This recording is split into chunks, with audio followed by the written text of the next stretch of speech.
Hi and welcome to Lesson 6 of Tax Exempt for WooCommerce, Guest User Settings and Checkout Experience.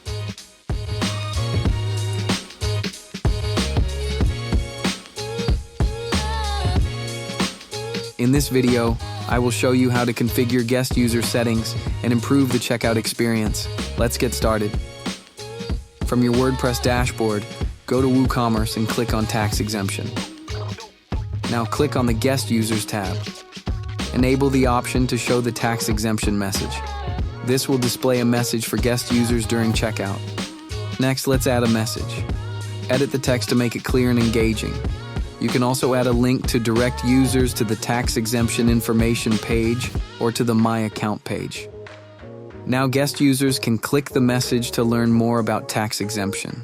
They will be redirected to the page where they can register or log in to submit their exemption details. Once a customer is approved, they will see a tax exemption checkbox during checkout. When enabled, this allows them to complete their purchase without paying tax. Now click on Place Order to complete the order. And that's it. In this video, you have learned how to configure guest user settings and improve the checkout experience. It's a great way to inform users about tax exemption options. That wraps up our lesson. For more plugin tutorials, subscribe to Sleekr Digital.